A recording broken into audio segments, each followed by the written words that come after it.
Preciso crescer o faturamento. Muito bem, todo mundo precisa. Enquanto você quer crescer o seu faturamento? Eu quero crescer o meu faturamento em 20%. Em quanto tempo você pretende crescer em 20% do faturamento? Pretendo crescer em 30 dias. Ok. Nós temos objetivo, nós temos prazo e nós temos parâmetro de mensuração. Por onde você vai acompanhar se a estratégia que você está adotando para crescer em 20% do seu faturamento está funcionando? Eu vou acompanhar pela quantidade de pedidos tirados, pelo faturamento. Ok, então eu tenho a métrica também.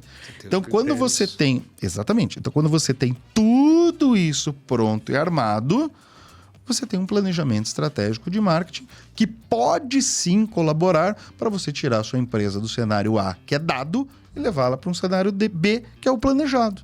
É a mesma coisa dizer que Instagram é marketing ou TikTok é marketing, é a mesma coisa que dizer que um pistão é o carro. O pistão não é o carro. O pistão é uma parte importantíssima do carro, sem a qual o carro não vai andar. Você determinar prioridades, a gente sabe quais são, mas nem sempre o que é prioridade eu tenho capacidade naquele momento de resolver.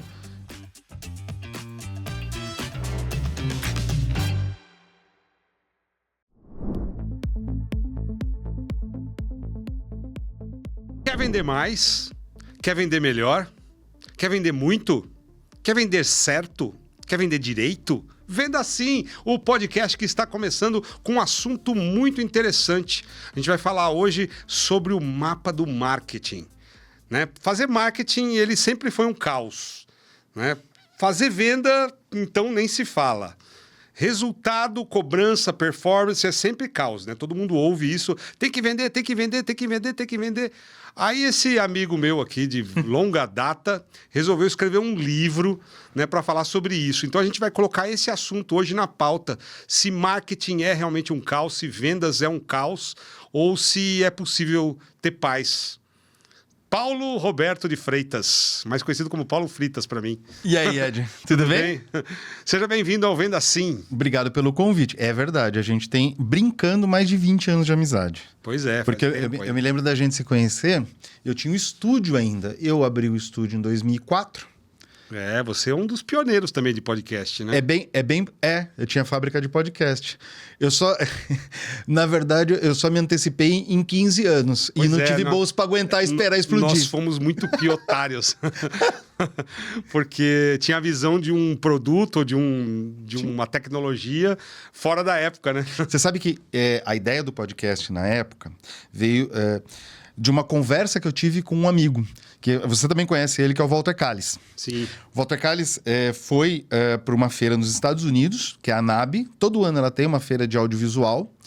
E lá, em 2004, 2005, mais ou menos, ele voltou encantado com uma coisa. Ele falava, Paulo, lá os carros vão ter internet embarcada no toca-CD deles, né? Olha, toca CD, toca DVD no carro, seja lá o que for. Vão ter internet embarcada. Então, ao invés de você ter uma rádio ou só as rádios locais, como era a questão do AM, do FM, você tá, por exemplo, você tá em Nova York, você vai poder ouvir uma rádio que tá em Orlando. Sim, naquela época já tinha aquelas rádios, aqueles aparelhinhos de rádio com bandas mundiais, né? Não, mas no caso... Mas aí ia ser no carro. Não. Então, no caso, não era transmissão por onda de rádio.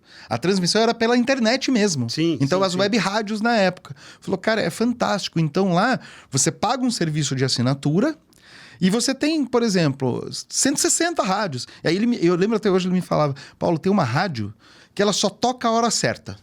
Então você põe nela lá, ela tá o tempo inteiro falando agora 18 horas, 23 minutos. Dá 2 segundos, ela 18 horas, 23 minutos. Dá 18 horas, 24 minutos. É só isso que ela toca. Então, esse é o serviço que ela tem. A segmentação, né? A segmentação, muito bem. Quando veio para cá, eu falei, cara, isso pode dar jogo. Por quê? Porque era um princípio de uma velocidade um pouco melhor da internet que a gente tinha. A gente já não comemorava mais quando uma página do jornal abria em 4 minutos. Aliás, a gente começou a ficar meio bravo já, quando ela demorava 4 minutos para abrir. Então, ou seja, a gente poderia criar a nossa própria rádio. Ou melhor, ao invés de criar a nossa própria rádio, nós poderíamos criar os programas da nossa própria rádio e transmitir isso. Exatamente. Então, na época, essa era a ideia. Eu conheci podcast pelo aplicativo do iPhone. Quando eu comprei Sim. o iPhone 1, né, eu lembro que um amigo trouxe, Fábio Varicoda. Grande Fábio Varicoda, estava nos Estados Unidos, ele trouxe, né, as muambas dele, ele trouxe um iPhone 1 para mim. E aí, você explora ali, investiga todos os aplicativos que já vinham nativos do iPhone na época, né? O aplicativo Apple Podcasts estava lá, né, no primeiro iPhone. E o que é isso aqui, né? Todo mundo deletava, ninguém sabia o que era. Mas aquilo me deu um start, eu comecei a pesquisar e tudo isso que você falou aí. A gente também começou a ter informação e eu comecei a ouvir, né? Mas como ouvinte do que como produtora. Você foi a primeira, talvez se não foi a primeira aqui em Sorocaba, foi um dos primeiros. Talvez, né? Em Sorocaba o primeiro. A se prontificar para produzir podcast. Mas no Brasil, tenho certeza não. Eu lembro que a gente tinha um podcast, a gente gravava todo dia 5 horas da manhã. 5, 6 horas da manhã a gente gravava. Então, qual era a ideia do podcast? Era informar rapidamente. Então, a gente pegava... Tinha um site já, que era da Fábrica de Podcast, era o nome. E a gente pegava as notícias dos principais jornais e portais do país, dava a manchete que ele estava dando na matéria de capa, dava as manchetes das editorias e em 5 minutos a gente corria tudo isso. Ou seja, antes de sair de casa, ou você podia... Na época, você baixava o arquivo MP3, botava ele no pendrive e ouvia no carro. No carro. Então, em 5 minutos, você podia ouvir todas as manchetes. E aí, você ia chegar no seu escritório, no seu trabalho. Isso aqui me interessou. Aí, você ia atrás daquilo. Mas em 5 minutos, tinha que se resolver isso. Agora, do ponto de vista de produção, de consumo, super, super viável e tal. A gente não conseguiu, na época, viabilizar comercialmente. Então, teve que parar com o projeto, não teve jeito. Chegou uma hora que apertou, não teve jeito. Não dava. Sendo piotário, né? Sendo pioneiro não teve jeito. Numa época fora de época, onde ninguém sabia o que era complexo também. Eu vivenciei um pouco disso. A pandemia, ela deu uma explosão, mas ela mudou um pouco essa questão do podcast para vídeo. Sim. Então, ela saiu do áudio e foi para o vídeo. Mas como hoje o assunto não é podcast... E a gente fala como também uma estratégia de venda, porque o podcast hoje ele funciona como network, ele funciona como absorção de conteúdo, tem várias estratégias que você pode usar o podcast para obter melhores resultados. Sim. E eu acredito que você não podia passar em branco, porque você também é um desses pioneiros aí, e hoje como convidado aqui para falar do seu livro e principalmente dos assuntos que contém o seu livro para quem está nos assistindo ou nos ouvindo. Como é que é o mapa do marketing? O que te deu na cabeça de escrever esse livro? Eu sei que você está trabalhando hoje. Fala um pouco hoje do Paulo Freitas 2026. Legal. Vamos lá. Eu presto consultoria de marketing às empresas já há muitos anos. E uma coisa que eu sempre percebi é uma certa urgência caótica nas empresas. O que eu estou chamando de urgência caótica? As pessoas estão confundindo, os empresários estão confundindo a parte pelo todo. Então, provavelmente algum empresário que está nos ouvindo, está nos assistindo, já deve ter ouvido coisas do tipo, você precisa fazer mais marketing. E a primeira coisa que ele faz é ir atrás de uma agência de publicidade e contratar uma agência para fazer conteúdo para redes sociais digitais. Que já começa um caos aí. Muito bem. Muito bem. É a mesma coisa dizer que Instagram é marketing ou TikTok é marketing. É a mesma coisa que dizer que um pistão é o carro. O pistão não é o carro. O pistão é uma parte importantíssima do carro, sem a qual o carro não vai andar. É a mesma coisa as redes sociais digitais. Então, as redes sociais digitais são importantíssimas. Sem elas, o projeto de marketing, o sistema de marketing todo, talvez não ande. Legal que você meteu um talvez aí na frente. Né? Talvez não ande. Mas o fato de você ter o cuidado com uma rede social não significa que você tenha um projeto de marketing. Por quê? Porque o marketing, uma das definições que eu gosto muito de usar em palestra, em treinamento, é o seguinte. O marketing É todo conjunto de estratégias que pega uma empresa, um negócio, num cenário A, que ele é dado, ele é real, ele é mensurável, e leva essa empresa até um cenário B, que é desejado, planejado. Então, todo conjunto de ações que faz essa movimentação, a isso eu posso chamar de marketing. Legal. Certo? Dentro dessas ações, tem uma ação que é o cuidado ou a execução das redes sociais digitais, da comunicação via redes sociais digitais, que atende a um pedacinho da jornada desse consumidor até ele andar por toda ela, certo? Mas ele não é o completo. Por quê, Ed? Normalmente as redes sociais a gente usa no momento em que as pessoas não conhecem a nossa empresa, não conhecem as soluções que a gente está prometendo entregar para o problema que elas têm. É aqui que a gente usa, no momento de consideração. Então, o que essa empresa está me entregando, o que essa outra empresa está me entregando, vamos comparar as duas. Aqui as redes sociais funcionam perfeitamente. Mas, na hora de fechar esse contrato, não é pelo Instagram que eu fecho. Na hora que eu quero um suporte técnico, não é pelo conteúdo da minha rede social que eu vou ter, muitas vezes, esse suporte técnico. Às vezes eu preciso de um suporte de uma pessoa, de um agente de IA, alguma coisa. Ou seja, todo esse projeto, ele é muito mais complexo que simplesmente uma parte. Sim. Porém, para que eu faça esse projeto, é preciso fazer um planejamento. Esse planejamento, a palavra planejamento assusta muito as pessoas. Então, quando a gente fala planejamento, principalmente planejamento estratégico, fala, é o tipo da coisa que eu não tenho capacidade de fazer. Não, ao contrário, a gente passa a vida fazendo planejamento. Você vai fazer uma viagem, essa viagem é planejada. Por quê? Você tem um objetivo, você sabe os recursos que você tem, você traça um plano de ação e você mede se você conseguiu cumprir o seu objetivo. Marketing é a mesma coisa. Marketing é a mesma coisa. Eu preciso ter um objetivo, eu preciso saber quais os recursos que eu tenho, eu preciso saber quais ações eu vou adotar para cumprir aquele objetivo com os recursos que eu tenho e eu preciso saber medir se aquilo deu certo ou não deu. É isso.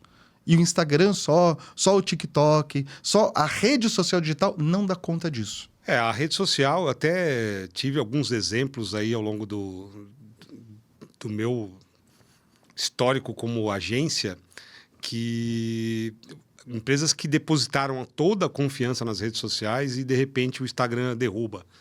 Tem mais essa ainda. A empresa acabou porque ela ficou extremamente dependente dos resultados provenientes de redes sociais. De redes sociais e ela não conseguia recuperar, porque nós estamos falando de uma empresa internacional que não tem um atendimento... E que não dá tempo de recomeçar do zero. E não te dá uma resposta e simplesmente quebrou sua empresa porque você está frágil. Você está na mão de uma empresa que não é sua. E muitos até falavam assim, não preciso de site, eu tenho Instagram. Ed, eu ia falar sobre isso agora. Houve um momento, lá por 2008, 2010, em que as pessoas não queriam mais ter site, porque elas entendiam que a página do Facebook supria a necessidade do não site. Preciso, né? Mas aí tem um problema. A conta do Instagram que a tua empresa usa, ela não é tua. Ele é do... Ela é da Meta. Zuckerberg, Ela é da Meta.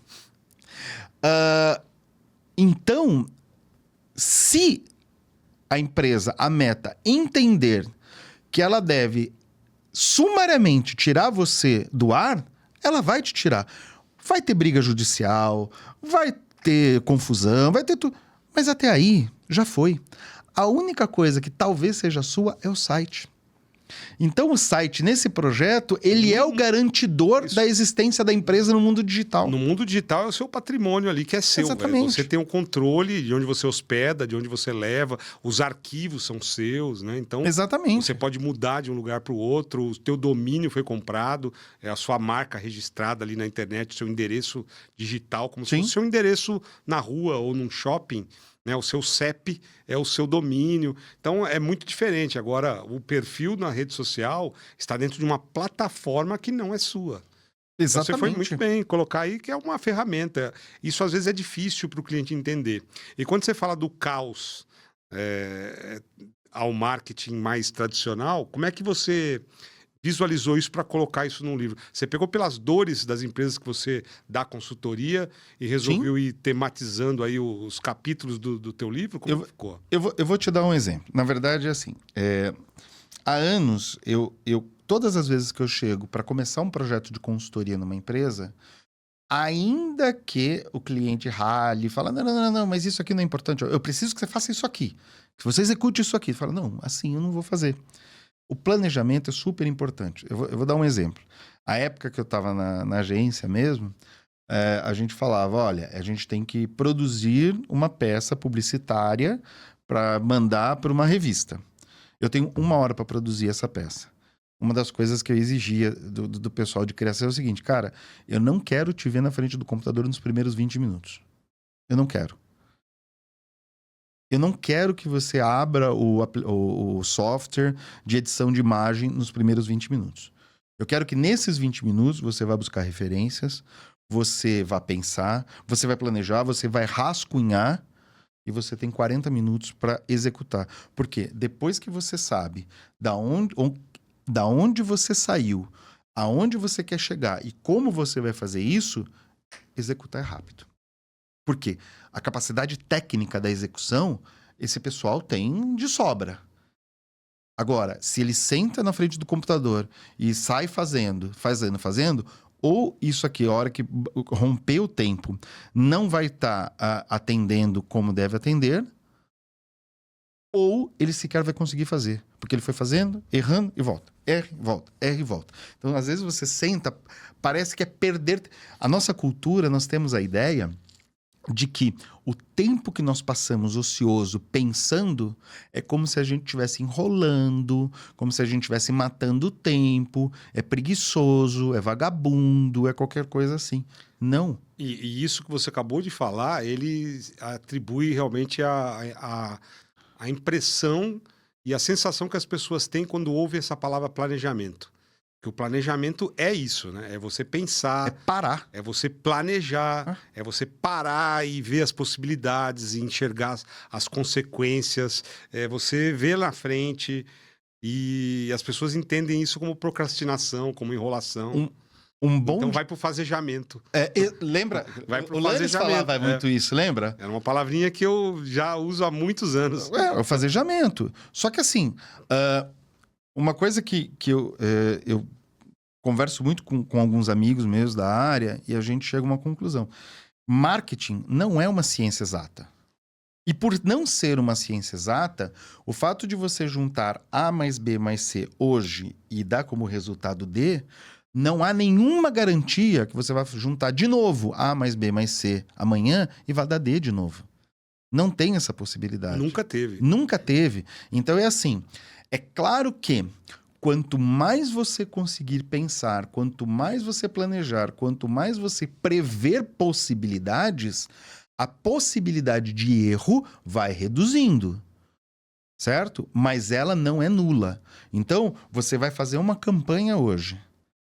Você se precavém de várias possibilidades que você imagina, mas chega no meio do caminho e tem uma coisa que acontece que você não podia prever. Tá bom, vai dar erro. Só que quando der erro e eu tiver isso pensado, eu sei onde deu erro, eu consigo corrigir onde deu erro e retomar para que ela dê certo. O planejamento gera previsibilidade. Previsibilidade, é isso. Ele não é uma garantia de sucesso, mas ele é uma garantia de que a possibilidade de erro seja reduzida consideravelmente. Eu arrisco dizer, Ed, que se as pessoas tivessem a cultura de planejar ou de diagnosticar um negócio, muitas famílias seriam salvas antes da falência.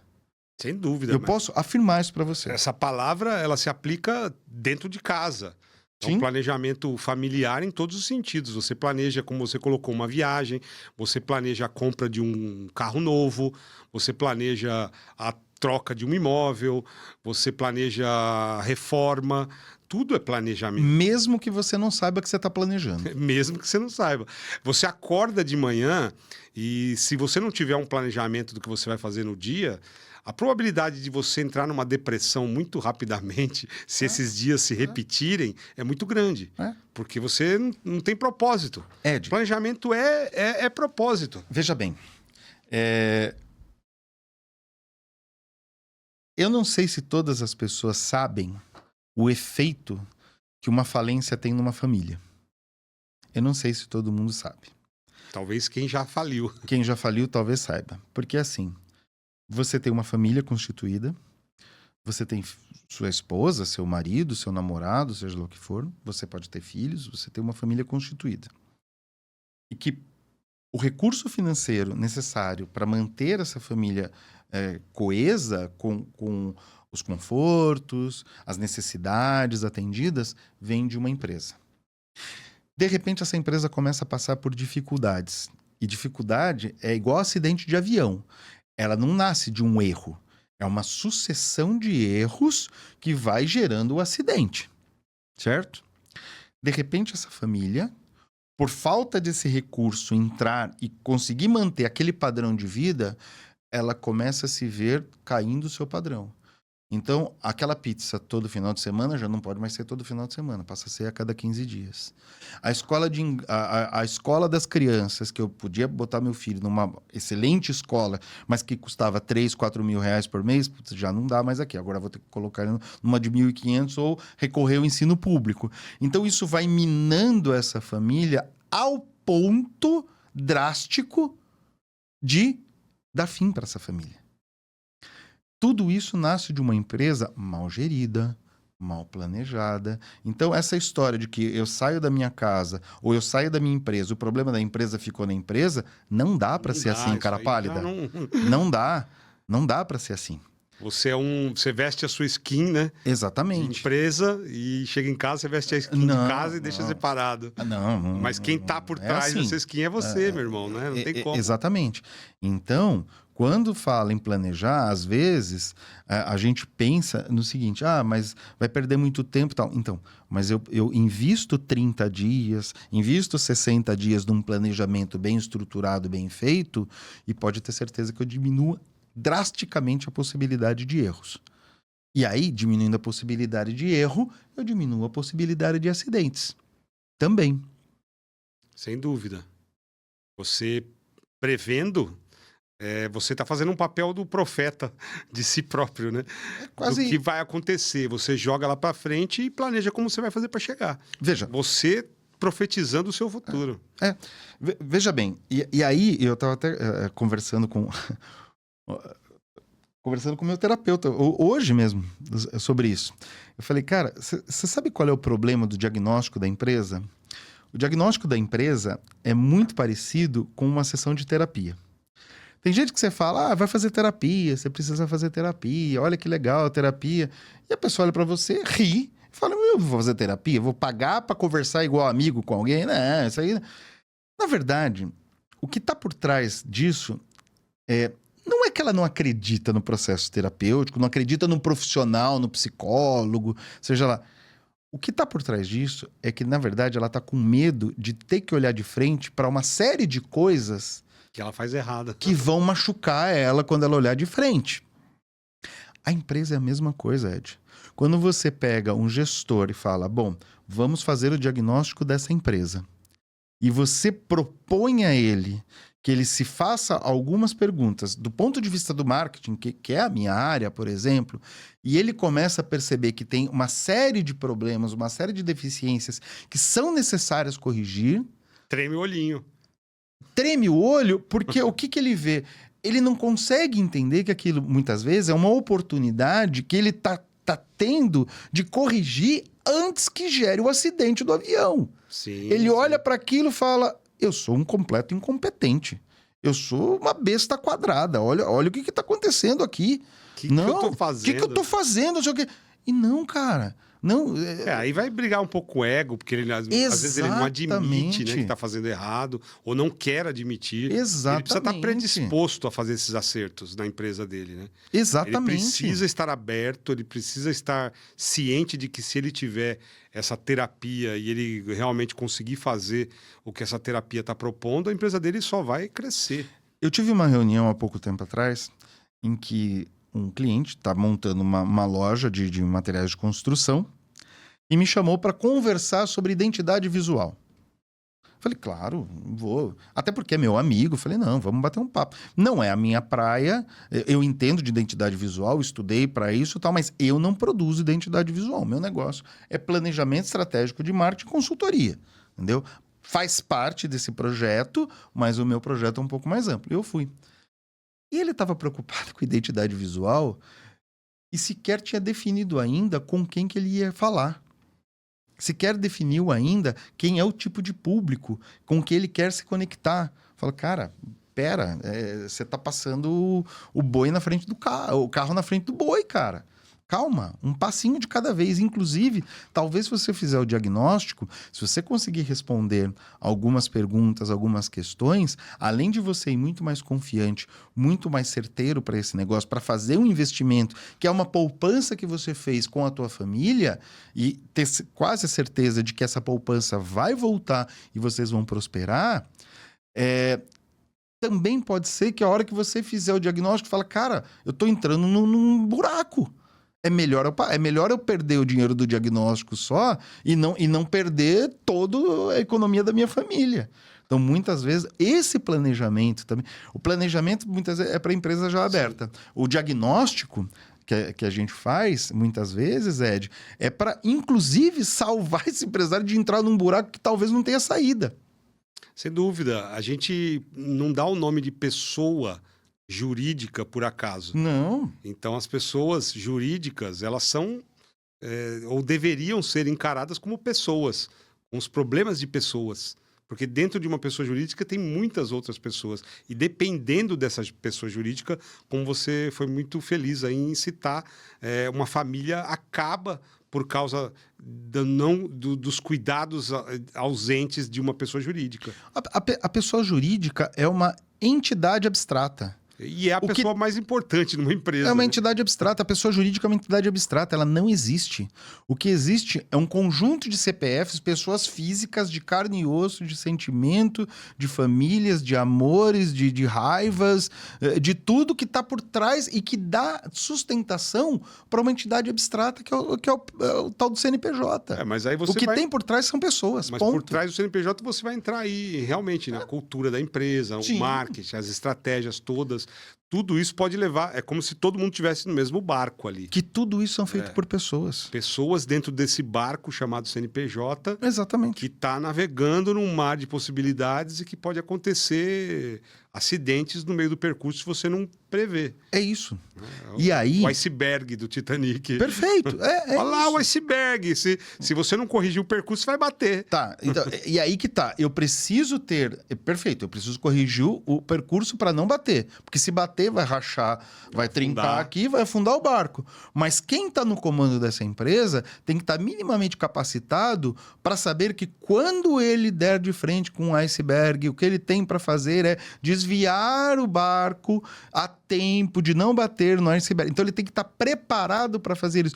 Porque se ele olhar o iceberg, olhar para falar, tá, e agora o que eu faço? Bateu. Já era. Já era. E mesmo se ele resolver ou tomar uma decisão num tempo ainda muito em cima... Não dá tempo. Ele pode até desviar, mas ele vai fazer um estrago na lateral do barco. Ao ponto de afundar o barco. Ou afundar, ou pelo menos ter sérios prejuízos para depois ele ter que corrigir, né? Exatamente. E aí, quando a gente fala de prejuízo, a gente não está falando muitas vezes só de dinheiro. A questão de prejuízo é assim...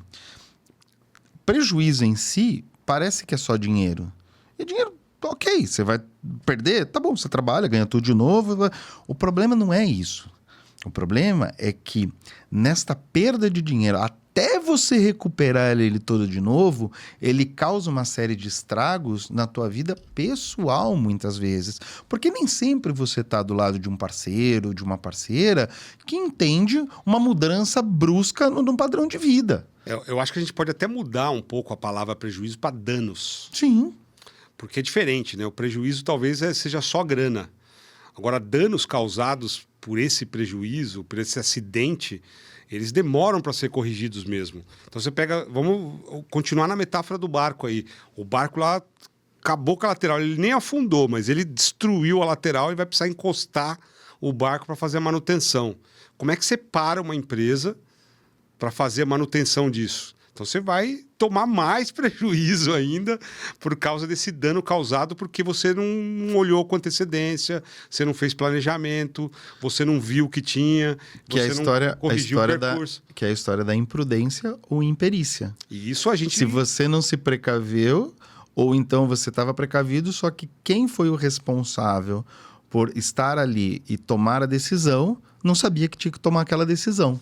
É isso. O planejamento ajuda a resolver esse tipo de coisa. Ele ajuda a prever e ajuda a dizer quem é que tem que tomar as rédeas de determinada situação quando a situação existir. Isso é parte do planejamento. O que me chamou a atenção no título do seu livro é exatamente esse, porque lá é o mapa do marketing. Então, mapa, eu tenho essa consciência de que ele não é o território, né? Ele é um mapa. Então, você pode abrir o mapa aqui, ou o Waze, Perfeito. ou mesmo o Google Maps, você tem um mapa. Para você, quando sabe onde você quer chegar, ele te dá a direção, o caminho que você tem que fazer. Isso é um mapa. No seu livro ele tem o título Mapa do Marketing. Mas o território, né, a realidade no caminho, as lombadas que ele vai percorrer, os semáforos, tudo isso é muito diferente. Mas o mapa já ajuda bastante. Tem 3 pilares que eu gosto muito de trabalhar em relação a marketing. São 3 perguntas em relação a essa questão do mapa. A primeira delas é: quem é você? Quem é a sua empresa? O que você está prometendo? A marca, na verdade, Ed, que é o que todo mundo fala, o tal do branding, a marca, tal. A marca é uma via de mão dupla. Do ponto de vista da empresa, ela é uma promessa. Então, eu estou prometendo para você o que é que eu sou capaz de resolver na sua vida. Do ponto de vista do consumidor, a marca é uma expectativa. Por quê? Eu estou pegando a sua promessa e eu espero que você entregue essa promessa para mim. Quando promessa e expectativa se juntam e tem menos atrito, você tem um saldo positivo desse encontro. E a marca cresce. A marca cresce em confiança, a marca cresce em valor, uma série de coisas. Quando você tem um encontro negativo entre promessa e expectativa, a marca é negativada. Aí você tem uma série de problemas, de crises, de reclamações, e aí a marca vai se degringolando, né? Então, assim, é você saber, primeiro, quem é você? O que você é capaz de ajudar a esse consumidor que você diz que vai ajudar? E mais uma delas, se você não existir hoje, que falta você vai fazer? Porque se você pensar, Ed, o mundo hoje ele é praticamente comoditizado. É tudo, né? É comoditizado. Então, assim... Qualquer coisa que você pensa... Do ponto de vista básico das coisas, da função primária das coisas, eu tenho, por exemplo, uma loja de camisa polo. Ótimo, a minha camisa é isso, a minha camisa te oferece acesso a determinados grupos sociais, porque te dá pertencimento, tá, beleza, mas a minha empresa acabou. Quando a minha empresa acaba, as pessoas vão deixar de usar camisa polo porque a minha empresa acabou? Não. Elas vão continuar usando de outras marcas. E esse código social, ele vai se reinventar, ele vai ser reestabelecido em outro momento. Então, é importante que eu saiba quem sou eu nesse processo todo.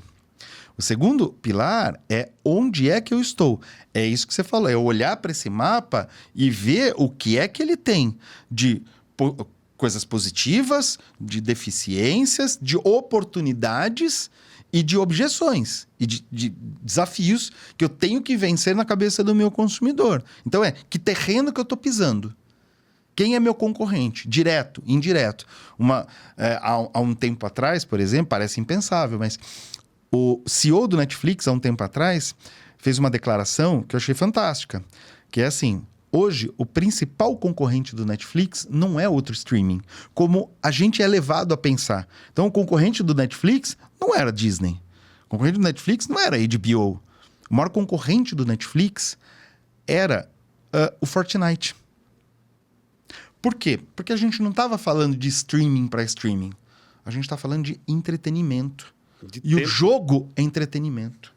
A disputa pelo tempo. A disputa pelo tempo. Né? Então é importante que a gente faça esse diagnóstico, olhe, porque muitas vezes a gente está despendendo tempo com alguém que a gente acha que é o nosso concorrente, a gente está fazendo uma briga, quase uma carnificina com ele por preço, mas o que está levando o meu cliente embora de mim não é o preço, não é ele. Muitas vezes é outra coisa, é outra opção. O entendimento do próprio negócio. Isso. E mercado onde você atua. Eu acho que quando você tem isso, uma consciência, né, do seu mercado, do seu público, do que ele compra de fato, eu acho que você tem condição realmente de planejar estratégias mais eficazes para você se dar bem. E ainda sobre o mapa, né? Quando você coloca do caos à estratégia, é exatamente isso, porque hoje os empresários eles vivem nesse caos.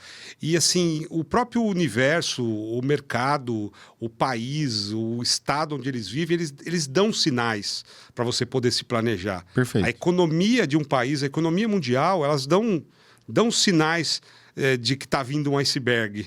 Perfeito. E se a empresa simplesmente ignora essas informações que o próprio universo está dando, perfeito. Vai ficar no caos. Perfeito. Então, o que é a ideia do mapa do marketing? É a gente pegar e compartilhar um passo a passo de como esse empreendedor, esse empresário, pode pegar o departamento de marketing dele, a estrutura de marketing ou o marketing só da empresa dele e, de maneira organizada, com um método, ele traçar esse planejamento. Então, a gente começa, o capítulo 2 do livro, a gente propõe o primeiro exercício, que a gente disponibilizou como material de apoio, material complementar, a gente pegou e fez 240 perguntas acerca de marketing, né?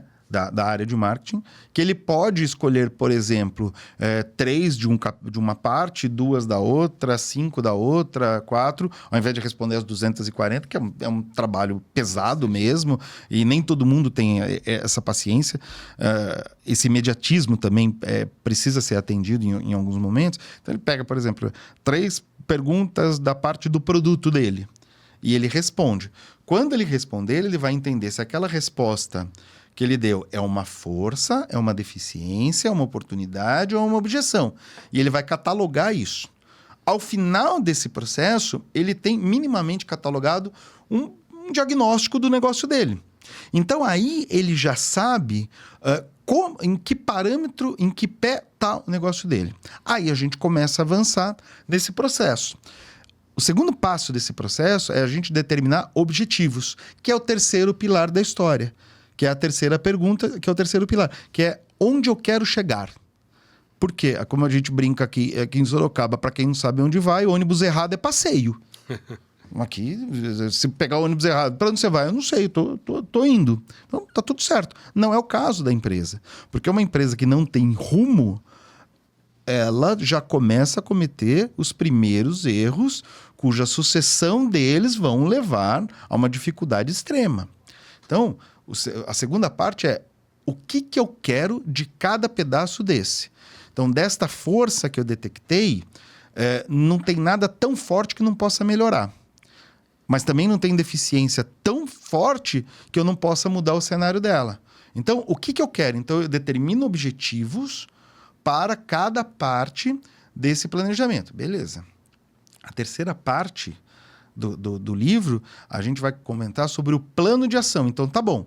Para eu sair desse cenário A, que é dado no diagnóstico, e chegar no cenário B, que é o meu objetivo, que é o desejado, o planejado, o que é que eu preciso fazer nesse meio de caminho para que eu tire ela do cenário A e leve para o cenário B? Então, a gente vai traçando, vai traçando esse passo a passo, né, dentro do livro. A quarta parte é eu descrever o que a gente chama de prioridade versus possibilidade. Prioridade é uma coisa, possibilidade é outra. Eu vou dar um exemplo. Você compra uma casa antiga. Compra uma casa antiga. Era o dinheiro que você tinha. Você foi lá, pegou 300 mil e comprou uma casa. Quando você entra na casa, o piso está todo sujo pra caramba, tem uma rachadura na parede, o telhado precisa ser trocado, a lâmpada tá queimada. Você tem que fazer tudo. Eu concordo. Para você deixar a casa minimamente habitável. Mas você não tem dinheiro para fazer tudo. Então, você vai fazer dentro da possibilidade que você tem hoje.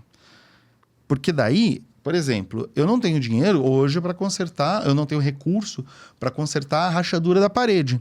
Mas eu posso trocar o interruptor e a lâmpada. Quando eu troco o interruptor e a lâmpada, a hora que eu acendo, a visão que eu tenho sobre a casa já é outra. Ela resolve todos os problemas? Não. Mas eu já consigo ver, inclusive, melhor a rachadura da parede, para saber o que eu tenho que fazer com ela. Eu já consigo ver que o piso, eu posso usar esse piso mesmo, não preciso nem trocar, mas eu preciso lavar.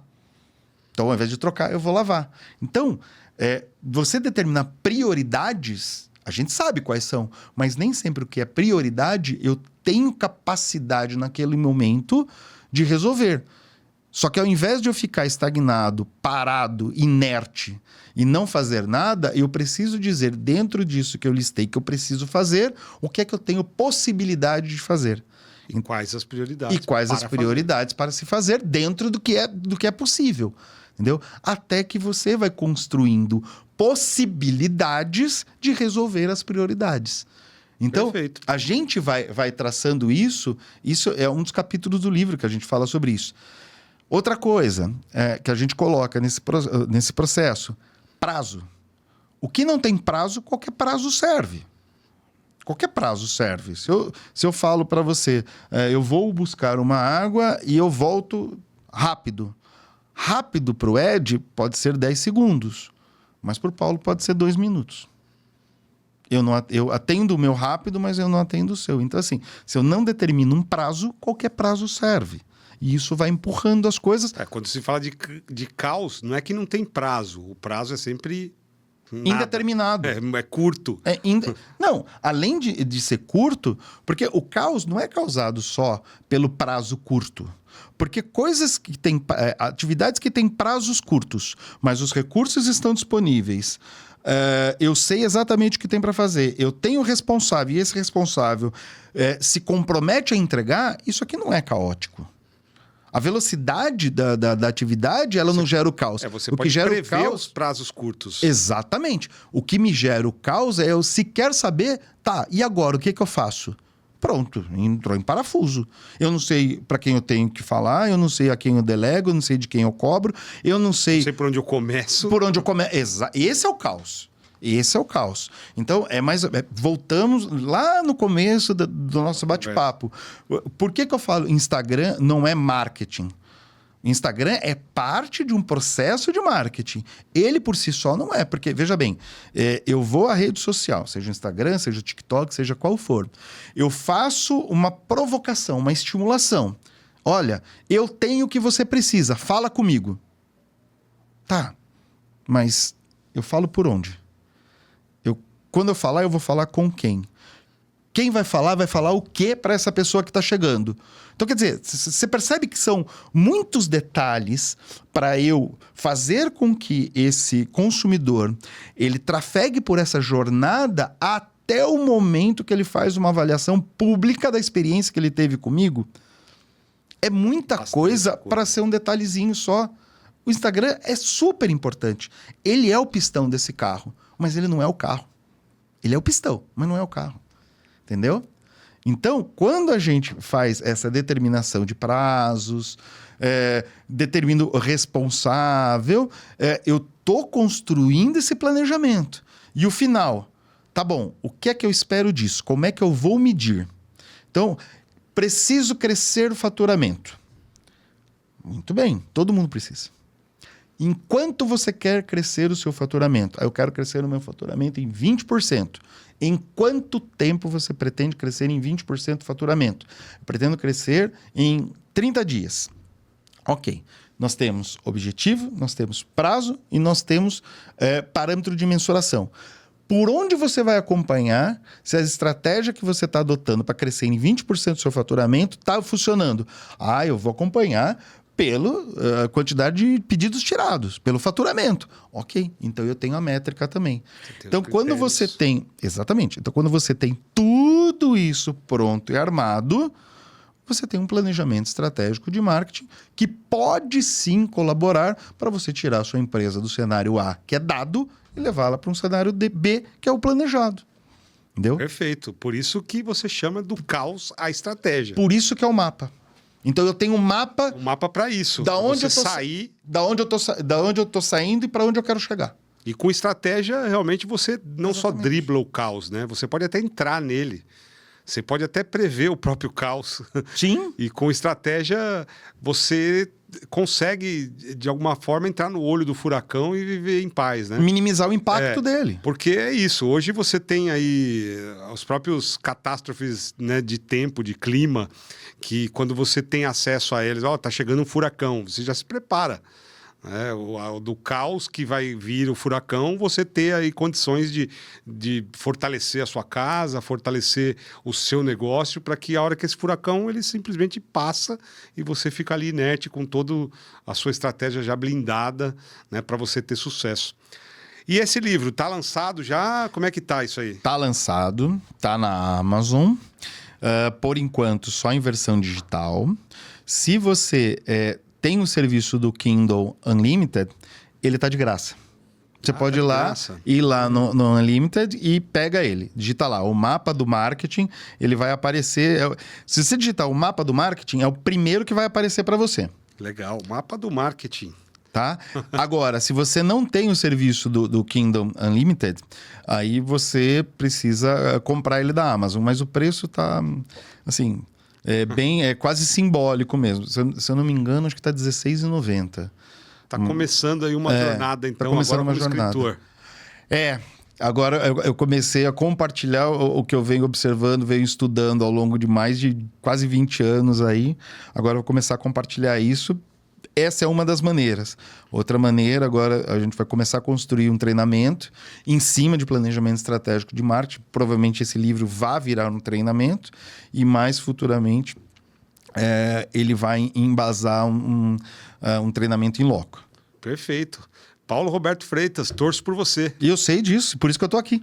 Então, cara, quero agradecer imensamente a sua presença. É óbvio que esse mapa aí vai ajudar muita gente. Que a ideia do Venda Sim é trazer pessoas e profissionais aqui que possam, de alguma maneira, ilustrar, dar dicas, ensinar mesmo, trazer aí processos, estratégias, métodos de como vender mais. Porque toda empresa hoje que tem fins lucrativos, ela espera vender mais. Sim. Agora, vender mais, a gente sabe que também não é um problema. A gente discutiu isso aqui hoje. Vender melhor é outra coisa. É mais importante, do que vender mais. Vender mais e vender melhor. Porque às vezes você já pode vender mais. Às vezes ele tem condição de vender mais. Sim. Mas se você não tiver estratégia, talvez vender mais possa provocar um caos na sua empresa. Mas, enfim, a gente está aqui para discutir. Quero agradecer a sua presença. Eu que agradeço Quem o convite, quer achar Ed. Paulo Freitas, procura... No Instagram. Além do mapa de marketing, você já deu o mapa aí para chegar no livro. No Instagram? No Instagram, @PauloFreitasMKT. É isso aí. Valeu, Paulo. E se você quer o mapa das vendas, se você quer aprender a vender, se você quer conteúdo sobre vendas ou como melhorar os seus resultados, Venda Sim. Esse é o seu podcast. Dá o seu like aí, já assina o canal e fica atento. Você pode consumir esse conteúdo aqui, esse bate-papo também nos agregadores de podcast. Você pode escutar passeando com o cachorro, lavando louça e aprendendo aqui técnicas e também dicas para você ter melhores resultados. Então, fique ligado no YouTube, em todos os agregadores de podcast. Venda Sim. Até o próximo episódio.